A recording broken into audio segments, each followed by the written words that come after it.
மகளே நண்பர்களே வணக்கம். கடந்த 27ஆம் தேதி மானாமதுரை பக்கத்தில் சிவகங்கை பக்கத்தில் இருக்கக்கூடிய மடப்புறம் மதுரகாளியம்மன் கோயில் காவலர் அஜித்குமார் என்பவர் கொடூரமான முறையில் போலீஸால் அடித்து கொல்லப்பட்டிருக்கிறார். இப்போது அண்மையில் அந்த உடற்கூறு ஆய்வு அறிக்கையெல்லாம் வந்திருக்குது. அதில் உடலில் எந்த ஒரு உறுப்பும் விட்டு வைக்கப்படவில்லை என்கிற அளவுக்கு எல்லா உறுப்புகளும் பாதிக்கப்படுகின்ற அளவுக்கு கடுமையாக சித்திரவதை செய்யப்பட்டிருக்கிறார். அதில் 12 இன்ச் ஆழத்துக்கு அடித்த காயங்கள் உள்ளே போயிருக்கதா, உடம்பெல்லாம் கன்னி போயிருக்குதுன்னு சொல்கிறாங்க. அப்போது மிக கொடூரமான முறையில் நம்முடைய கற்பனைக்கு எட்டாத வகையிலே ஒரு காட்டு மிராண்டித்தனத்தை இந்த காவல்துறை அரங்கேற்றி இருக்கிறது. இவ்வளவு அடிக்கிறமே, செத்துக்கிட்டு போயிட்டான்னா நம்மளுக்கு வேலை போயிடுமே அல்லது ஏதாவது சிக்கல் வருமே என்கிற அச்சம் கூட இல்லாமல் அவ்வளவு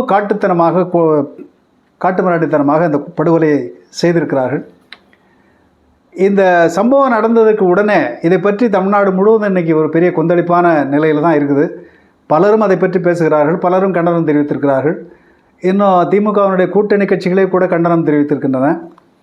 அப்படி ஒரு பக்கம் இருந்தாலும் கூட இந்த திராவிட முன்னேற்ற கழக அரசு எடுத்திருக்கிற நடவடிக்கைகளை நாம் அந்த அளவுக்கு ரொம்ப குறை சொல்லவும் முடியாது. உடனடியாக அந்த காவலர்கள் கைது செய்யப்பட்டிருக்கிறார்கள், கொலை வழக்கில் கைது செய்யப்பட்டிருக்கிறார்கள்.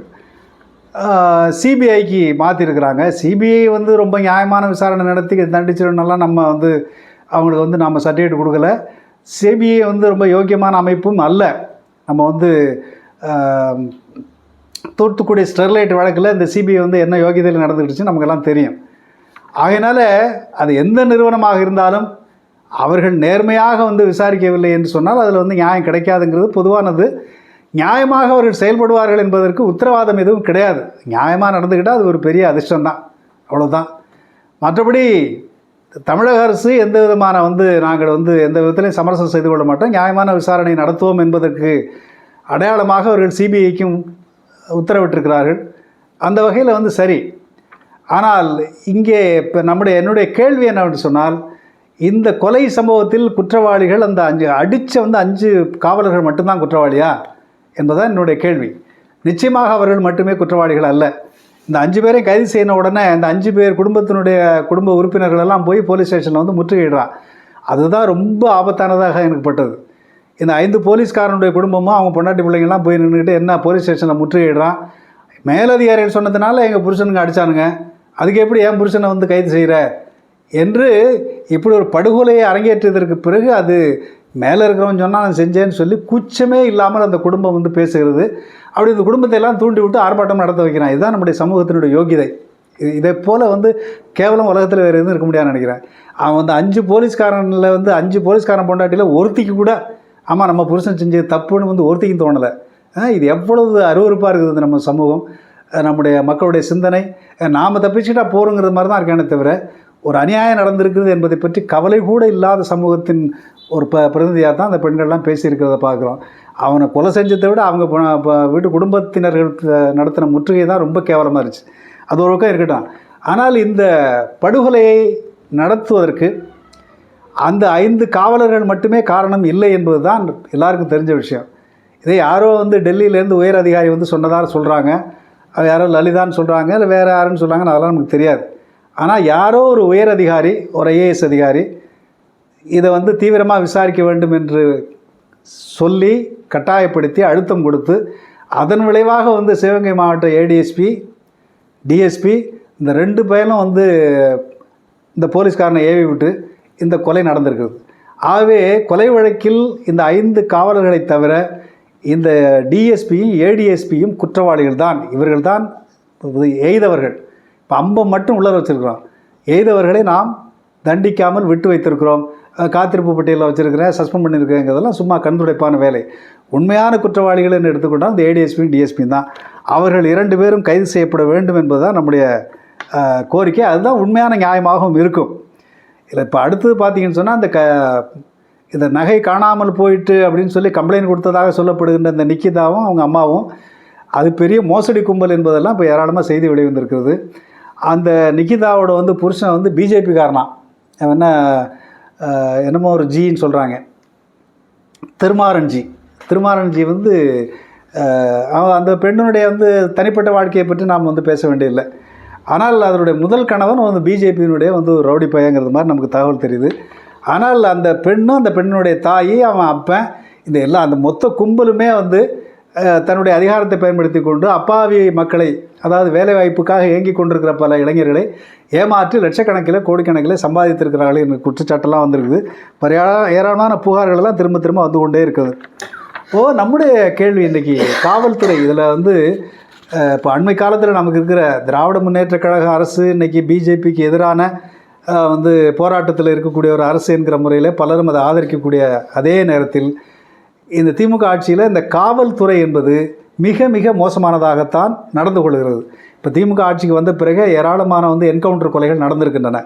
இதெல்லாம் வந்து திமுகவை ஆதரிக்கிறவர்களுக்கே ஒரு சிக்கலை உருவாக்கக்கூடிய நிலைமையில் தான் அந்த சிக்கல்கள் இருக்கின்றன.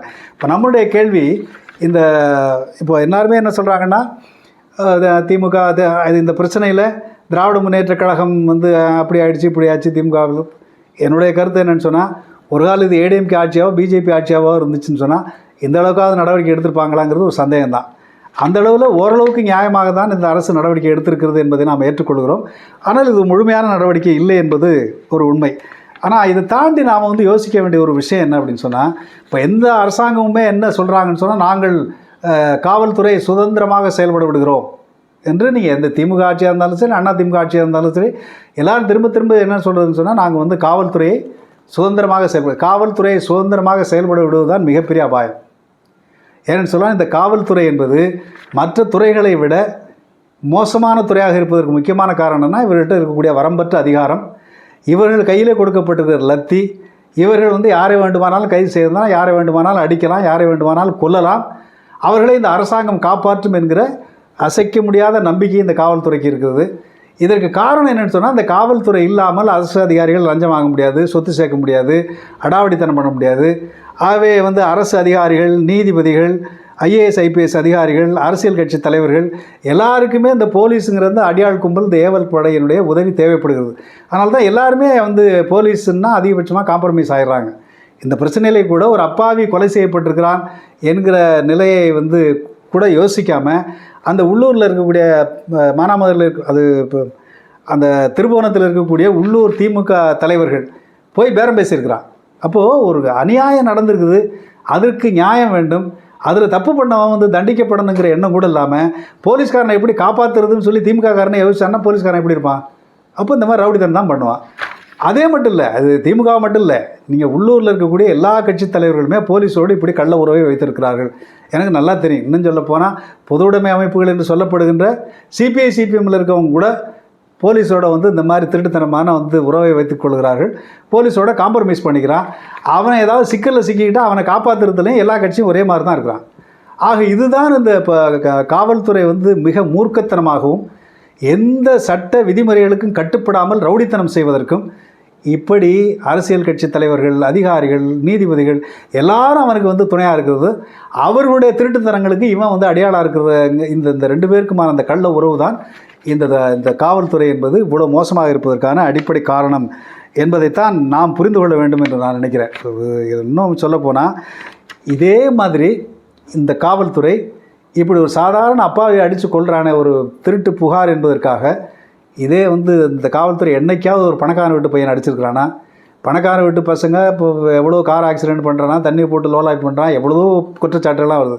அவனெல்லாம் பார்த்தா பவ்யமாக சலாம் போட்டு போகிறானே தவிர, எவனும் அவன் சட்டத்திற்கு புறம்பாக வந்து ஒரு குற்றம் செய்தான்னு சொல்லி எந்த ஒரு பணக்காரனையும், அதிகாரி வீட்டு பிள்ளையும், அரசியல் கட்சி தலைவர்கள் உட்பட்டு எவனும் தண்டிக்கிறதே கிடையாது. அப்போ இந்த காவல்துறை என்பது எல்லா காலகட்டங்களிலும் இந்த சாதாரண வந்து அப்பாவி ஏழைகளை, உழைப்பாளி மக்களை, தாழ்த்தப்பட்ட ஒடுக்கப்பட்ட மக்களை தண்டிப்பதும் கொடூரமாக தாக்குவதும், அப்படி தாக்குவதை தாக்கிட்டு அதை பற்றி சந்தோஷப்படுறதுமான ஒரு அருவருப்பான துறையாகத்தான் இந்த காவல்துறை இருக்குது என்பதை தான் நம்ம வந்து தொடர்ந்து பார்க்குறோம். இதில் வந்து சிபிஐ விசாரணையெல்லாம் ஒரு பக்கம் இருக்கட்டும், இந்த காவல்துறை சுதந்திரமாக செயல்படுகிறது என்பது நம்மை ஏமாற்றுகின்ற ஒரு நடவடிக்கை. காவல்துறையினுடைய விசாரணையில் நாங்கள் யாரும் தலையிட மாட்டோம்னு சொன்னால் அதில் ஒரு நியாயம் இருக்குது. காவல்துறை நேர்மையாகவும் நாணயமாகவும் விசாரிக்கணும் அப்படின்னு சொன்னால் அதில் ஒரு காவல்துறையை நாங்கள் சுதந்திரமாக செயல்பட விடுகிறோம் என்று சொன்னால், காவல்துறையினுடைய செயல்பாட்டில் நாங்கள் தலையிட மாட்டோம் என்று யார் சொன்னாலும் அது மிக மிக மோசமானது, அபாயகரமானது. எனவே காவல்துறை என்பது சட்டத்திற்கு உட்பட்டு நடக்குதா, அவன் வந்து யோக்கியமாக நடந்துக்கிறானா என்பது கண்காணிக்கப்பட வேண்டியது. அதுக்கு வந்து அரசாங்கம் தான் பொறுப்பு. நாங்கள் சுதந்திரமாக செயல்பட விடணும்னு சொன்னால் அவன் இப்படி தான் பண்ணுவான். ஆகையினால இது இன்றைக்கி இருக்கக்கூடிய இந்த முதலாளித்துவ அமைப்பில் எல்லா கட்சிகளும் அப்படி தான் பேசுகிறார்கள். ஆனால் இந்த காவல்துறை எப்படி கட்டுப்படுத்துவது? அப்போது இவர்கள் வந்து இப்படி மிக மோசமாக மனித நாகரிகத்தை எல்லாம் தாண்டி இப்படி செய்கின்ற நடவடிக்கையை இன்றைக்கி அரசாங்கம் கட்டுப்படுத்தாது. மேலே இருக்கக்கூடிய அதிகாரிகள் வந்து அவங்களோட கூட்டு சேருவான், நீதிபதிகள் கூட்டு சேருவான். இப்படி எல்லாருமே அவர்களோட கூட்டு சேர்ந்தால் இந்த காவல்துறை யார் கட்டுப்படுத்துவது? அப்போ காவல்துறையை கட்டுப்படுத்த வேண்டும் என்று சொன்னால் அது மக்களால் மட்டும்தான் முடியும். உதாரணத்துக்கு சொல்லணும்னு சொன்னால், சில வருஷங்களுக்கு முன்னால் அமெரிக்காவில் ஜார்ஜ் ஃப்ளாய்டுன்னு சொல்லி ஒரு கருப்பின இளைஞனை ஒரு போலீஸ்காரன் பட்டப்பகலில் கழுத்தை நெரிச்சு கொன்னான். ஆனால் அன்றைக்கு ஒரு மாதத்திற்கு அமெரிக்கா முழுவதும் பற்றி எரிந்தது. எல்லா இடங்களிலும் பஸ்ஸை கொடுத்தனா, ஆஃபீஸை அடித்து நொறுக்குனா, ஒன்றுக்கு கட்டுப்படுத்தவே முடியல. பிளாக் லைவ்ஸ் மேட்டர்ஸ் என்று சொல்லி அந்த கருப்பின இளைஞர்களுக்காக மொத்த அமெரிக்க வெள்ளை இளைஞர்களும் வெள்ளை மக்களும் வந்து போராடினார்கள். அமெரிக்காவை பற்றி நமக்கு வேறு மாற்று கருத்து இருக்கலாம். அமெரிக்கா என்கிற ஒரு ஏகாதிபத்திய கொள்ளைக்கார நாட்டை பற்றி நமக்கு மாற்று கருத்து இருக்கலாம். ஆனால் அந்த சமூகத்தில் இருக்கக்கூடிய மக்கள் ஒரு ஜனநாயக உணர்வு பெற்றவர்களாக நியாயத்துக்காக போராடுகின்ற மக்களாக இருக்கிறார். அப்படி ஒரு போராட்டம் நடந்துச்சுன்னு சொன்னால் போலீஸ்காரன் வந்து கட்டுப்பட்டுருப்பான். யாரும் எதையும் கேட்க மாட்டோம். இன்றைக்கி வந்து சிவகங்கையில் குறைஞ்சபட்சம் அந்த வந்து இப்போ எஸ்பி ஆஃபீஸ் முன்னால் ஒரு 500 பேர் போய் ஒரு முற்றுகை போராட்டம் நடத்த முடியாதா? ஏன் இங்கே இருக்கிற கட்சிகளெல்லாம் அப்படி யோசிக்கலை? அதை நான் என்னையும் சேர்த்தான் சொல்கிறேன். நான் ஒரு காலம் அங்கே இருந்தால் ஏதாவது செய்ய முயற்சி கூட பண்ணியிருக்கலாம். ஆனால் யாரும் வந்து கண்டனம் தெரிவித்து சும்மா பேருக்கு ஒரு 10 பேர் வச்சுட்டு ஆர்ப்பாட்டம் நடத்துகிறாங்களே தவிர, ஒரு 1000 பேர் போய் நின்று சொல்லி எல்லா கட்சிக்காரனும் சேர்ந்து போகலாம்ல. வைகோ பேசுகிறாரு, திருமாவளவன் பேசுகிறாரு, எல்லாரும் பேசுகிறாங்க. அந்த சிவகங்கை வந்து மாவட்ட எஸ்பி அலுவலகத்தில் போய் ஒரு 1000 பேர் முற்றுகையிட்டு இந்த டிஎஸ்பியையும் ஏடிஎஸ்பியையும் வந்து டிஎஸ்பியும் வந்து கைது செய்யணும். கைது செய்கிறவங்களே நாங்கள் போக மாட்டோம்னு ஒரு போராட்டம் ஏன் நடத்தக்கூடாது? அப்போ அந்தளவுக்கு கூட நம்ம வந்து போராடுவதற்கு நம்ம தயாராக இல்லைன்னு சொன்னால் போலீஸ்காரன் அப்படி தான் நடந்துக்குவான். அப்போ இதுதான் ரொம்ப ஆபத்தான நிலை என்று நாம் கருதுகிறேன். ஆக இந்த காவல்துறை மரணங்களில் இன்றைக்கி தென்னிந்தியாவில் தமிழ்நாட்டில் தான் காவல் நிலைய மரணங்கள் அதிகமாக இருக்குது. இந்த கடந்த வந்து ஒரு வருஷத்துலேயே 24 பேரை என்னமோ வந்து என்கவுண்டரில் சுட்டுக் கொல்லப்பட்டிருக்கிறார்கள். இந்த என்கவுண்டர் என்பது இன்றைக்கி சட்டபூர்வமான ஒன்றாக மாறி போயிருக்குது. என்கவுண்டரில் ஒரு கொலை நடந்தால் அந்த என்கவுண்டர் செய்த வந்து போலீஸ் அதிகாரி மேலே கொலை வழக்கு பதிவு செய்ய வேண்டும் என்று சுப்ரீம் கோர்ட்டு தீர்ப்பெல்லாம் இருக்குது. ஆனால் யாரும் பண்ணுறதில்லை. இப்போ உத்தரப்பிரதேசத்தில் பார்த்தீங்கன்னா என்கவுண்டர் என்பது அந்த முதலமைச்சரே வந்து ஆதரிக்கிறான், நாங்கள் அப்படி தான் பண்ணுவோன்னு பேசுகிறான். இப்போ மகாராஷ்டிராவில் கேட்டிங்கன்னா ஒரு போலீஸ்காரனை என்கவுண்டர் ஸ்பெஷலிஸ்ட்னு சொல்கிறான். அப்போது சாதாரண மக்களை ஒரு குற்றச்சாட்டின் பேரில் கைது செய்யலாம், சுட்டு கொல்லலாம். அதை வந்து இந்த அரசாங்கம் அங்கீகரிக்கும், நீதித்துறை அங்கீகரிக்கும் என்று சொன்னால் அங்கே போலீஸ் ராஜ்யம் தான் நடக்கும். அப்போது போலீஸினுடைய அத்துமீறலும் அநியாயமும் இப்படி சாதாரண மக்கள் தண்டிக்கப்படுவதுமான இந்த போக்கு என்பதை தடுக்க முடியாது. அப்படி தடுப்பது என்று சொன்னால் இந்த அரசாங்கத்தில் வந்து நம்ம வந்து எல்லாரும் என்ன பண்ணாங்கன்னா, இப்போ திமுக வந்து இப்போ பொதுவாக திட்டுறான். இப்போ திமுக வந்து திட்டக்கூடாதுன்னு நம்ம சொல்லலை. ஆனால் ஒப்பீட்டளவில் பார்த்தா இவ்வளோ சீக்கிரமாக அந்த நடவடிக்கையை வேறு அரசாங்கம் எடுத்திருக்குமாங்கிறது எனக்கு வந்து சந்தேகம்தான். ஆனால் இந்த நடவடிக்கை போதாது என்பதை நாம் சொல்லுகின்ற அதே வேளையில் அதெல்லாம் நாம் நினைக்கிறதில்ல இந்த அரசாங்கம் செய்யணும்னு சொன்னால் நம்முடைய அரசாங்கம் இல்லையே, அது திமுக அரசாங்கம்.